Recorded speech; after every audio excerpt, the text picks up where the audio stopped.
It's a very difficult situation, but I think the matter has been interpreted before around 2008 in a matter involving the current president, Buhari, when he filed an action. The issue of whether that and in between, that is, must have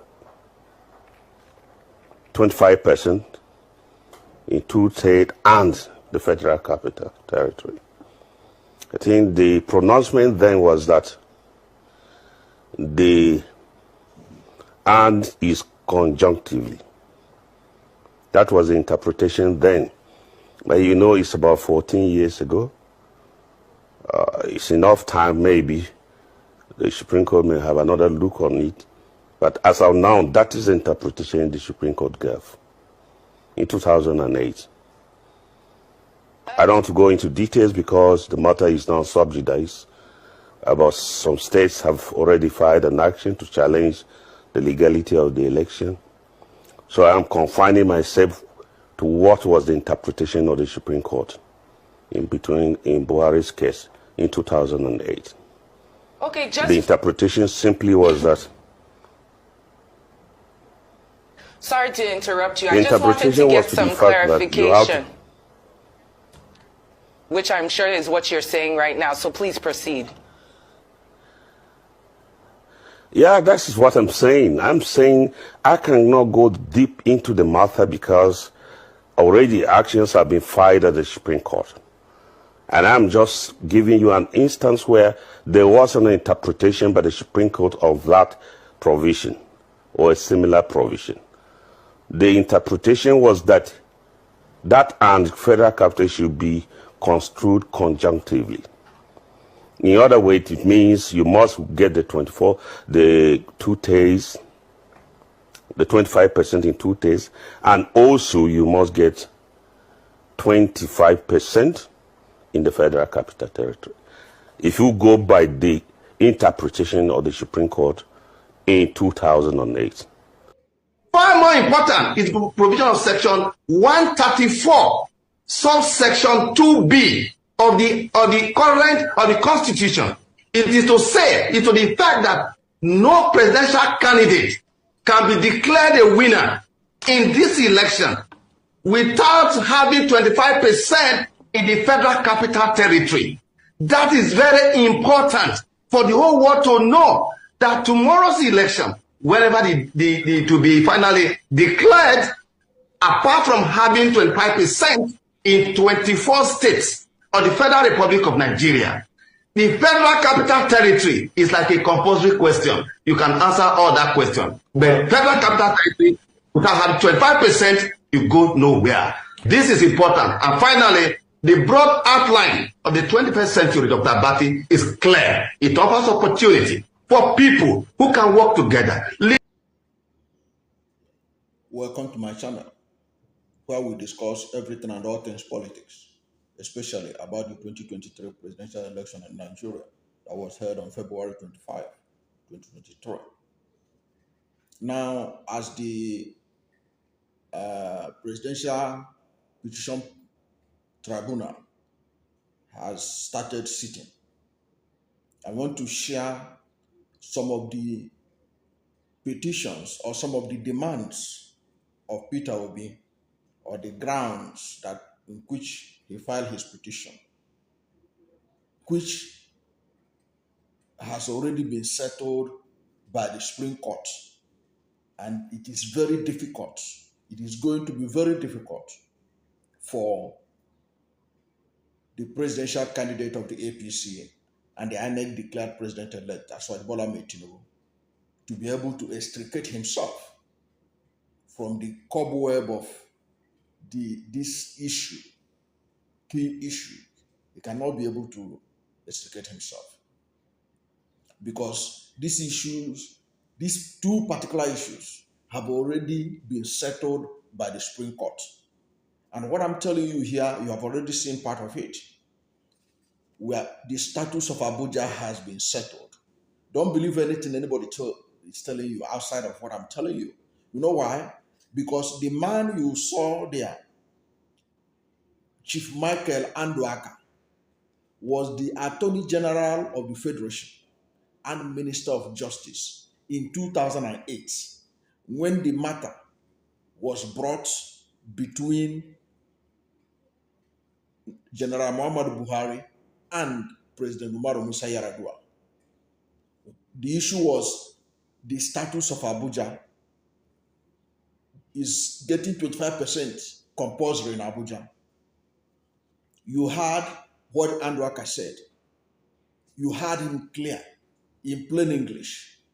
He said it, that this is a settled matter by the Supreme Court. It is a settled matter by the Supreme Court. And himself tried to be political.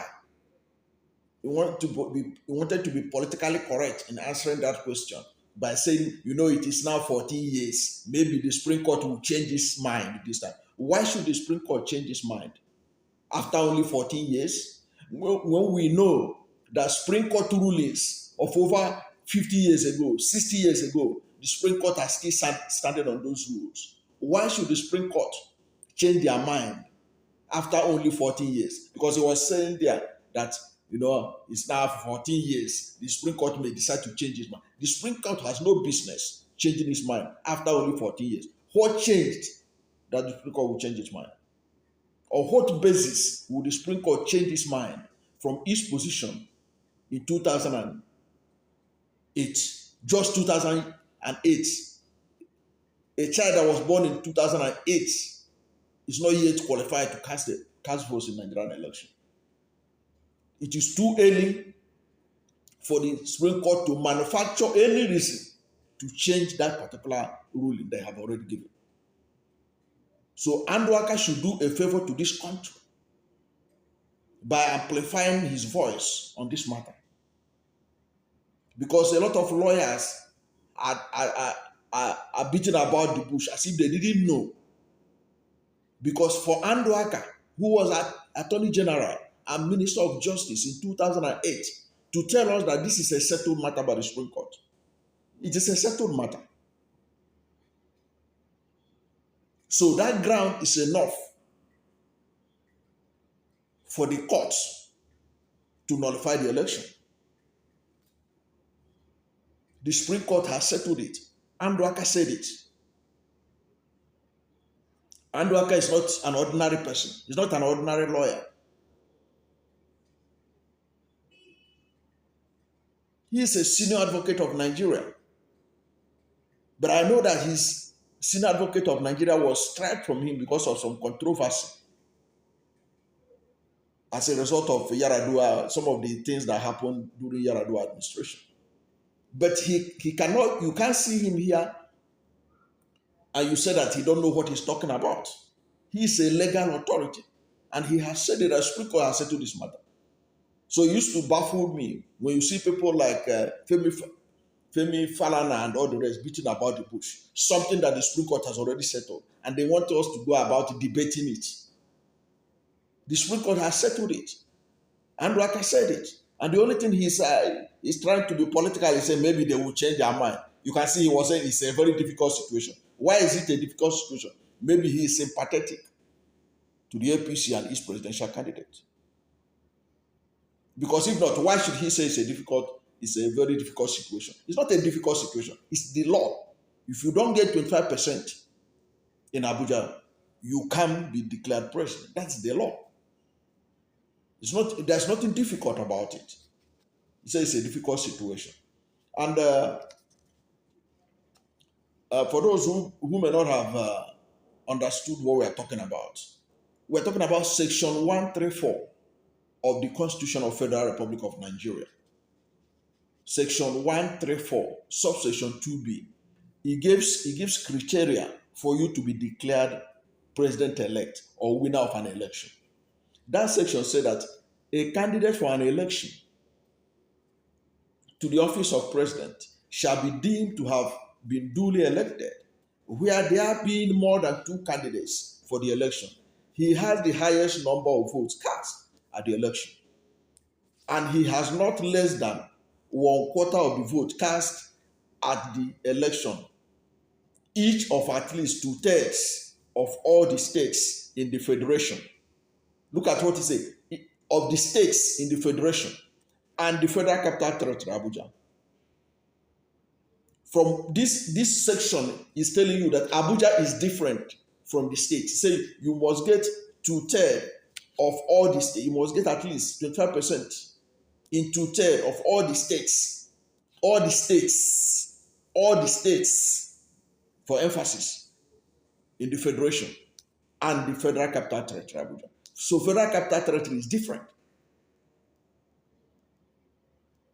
Even where you go to the section of the constitution where they say that Abuja should be treated as if it were one of the states, as if it were, it doesn't mean that it is one of the states. So the Supreme Court has settled this matter. It has settled this matter. Andwaka has said it here. He cited what the Supreme Court stated in 2008. So that is a settled matter. And as I said, that is sufficient to nullify the election of Asiwaju Bola Ahmed Tinubu, because from the INEC result we are seeing right now, he didn't get 25% in Abuja. It's as simple as ABC. And the issue that the Supreme Court said that this and federal capital territory is conjunctive is a simple English that even the illiterates can understand it. And it's not something that the learned people will come and tell us jargons about what and means. The and is conjunctive, rightly pointed out by the Supreme Court in 2008. So that is a settled matter. And as I said, it is sufficient enough to nullify Tinubu's election. That's my understanding of it. Because you had Andwaka said it. Then another interesting thing there is this. This same section of the Constitution that requires, maybe it's compulsory for you to get 25% in Abuja. In the counter submission by INEC, INEC is claiming that it is not compulsory. But you had, after Andwaka played, you saw Mike in Guinea, a lawyer. He was 10 years in INEC. He was the resident electoral commissioner in Akwa Ibom State. He should know better. He is a lawyer. Professor Mahmoud Yakubu, of course, is a historian. But Mike in Guinea, you can see that a day before the election, he was sounding a note of warning, as if he knew that there were plans to declare somebody president without fulfilling this section 134 as regards to Abuja. You can see him there sounding a note of warning. He was not only sounding a note of warning to Nigeria. He said the whole world should hear him. That the whole world should hear him. That nobody should be declared the president-elect in tomorrow's election. He granted that interview to Arise Television on February 24th, 2023. A day before the election. And he sounded that note of warning. If Mike in Guinea should know that it is compulsory for somebody to get 25% in Abuja before they can be declared, come on, it will be stupid. It will be a sign of stupidity for anybody to think that the INEC chairman himself was not aware of this. He's not aware of this requirement. For Mike in Guinea to know it, Mike in Guinea spent over 10 years in INEC. In any case, the ignorance of the law is not an excuse. So because Yakubu is not aware of it, but the most funny thing is that the lawyers that wrote that brief to say that it is not compulsory, they make INEC look like, kindergartens in the management of electoral process in Nigeria. Because already you saw Mike in Guinea, he made it clear that this is what the law said. He said it. He is somebody, Mike in Guinea, was one of the people that motivated Nigerians to go and register, telling them that beavers will work, that the elections will be transmitted electronically, and that there will be no more ballot snatching, no more collation centers in all kinds of places, and that the election will be free and fair. He did it, a yeoman's job, even when he had left INEC as the resident electoral commissioner for Akwa Ibom State. So what are they talking about? So he said, if he knows it, so why is INEC filing a counter petition against Peter Obi and saying that it is not compulsory to get 25% in Abuja? It's very childish of them to do that. If Mike Egini should know, it means that Yakubu knows. He's therefore wasting the time of the court to come and pretend as if they didn't know that you have to get that 25% in Abuja. So that to me is a settled matter. Now we are going to look at another issue that Supreme Court has already dealt with, which is dogging the Asiwaju Bola Tinubu in the petition filed by Peter Obi. You know, as part of the ground of the petition, Obi argued that Tinubu at the time of the election was not qualified to contest the election. Obi claimed this on the ground that Tinubu was fined $460,000 for an offense involving dishonesty, namely narcotics trafficking, imposed by the United States District Court, Northern District of Illinois. Northern District of Illinois, Eastern Division, in case number 93C 4483 between United States of America and Bola Tinubu. Now, concerning this matter, the APC and Asiwaju Bola Tinubu, they have argued that the drug case in the United States happened over 10 years ago, and therefore it is statute barred. They cited section 137, subsection 1E of the Constitution that said that a Nigerian cannot be elected president within 10 years of a conviction for an offense brought by the Code of Conduct Bureau. First of all, by this their position, they have admitted that Asiwaju was a convict. Okay? By this their submission, this citation they gave. Good. Then continue. They say a person, this is what the section of the Constitution said. That's section 137, subsection 1E. A person shall not be qualified for election to the office of the president if within a period of less than 10 years before the date of the election to the office of the president, he has been convicted and sentenced for an offense involving dishonesty, or he has been found guilty of the contravention of the Code of Conduct. That's what the section said. Now, this is the ground with which they say that it is already status barred. Okay? But now look at, however, according to legal experts, they say that the APC left the preceding section of the Constitution. You know, they cited section 137,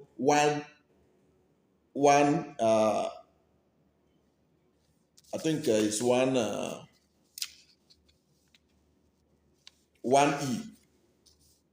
They cited section 137, 1E. Now, look at section 1D, which is the preceding section. Now, this section that disqualified anyone who had been fined for any offense in the past from becoming president. That section, which applies to Tinubu's forfeiture of drug crimes in Chicago, did not give any tenure under which a convict can be released to run for the president. Okay, now that section they are citing, Tinubu's case did not fall into it, according to legal experts. Now look at what that section said. The section the one that reference that you can, the one that concerns Tinubu's matter in terms of the forfeiture of $460,000 to the United States government. it said, this is what our constitution said, a person shall not be qualified for election to the office of president if he is under a sentence of death imposed by any competent court of law or tribunal in Nigeria, or a sentence of imprisonment or fine for any offense involving dishonesty or fraud by whatever name called, or for any other offense imposed on him by any court or tribunal, or substituted by a competent authority for any other sentence imposed on him by such court or tribunal. So that is the one that applies to Tinubu, and this one has no status bar. But I'm going to the issue of forfeiture. What the law of Nigeria said about forfeiture. The Supreme Court has already ruled on it. And I don't think they were going to rule anything different from what they have already ruled before.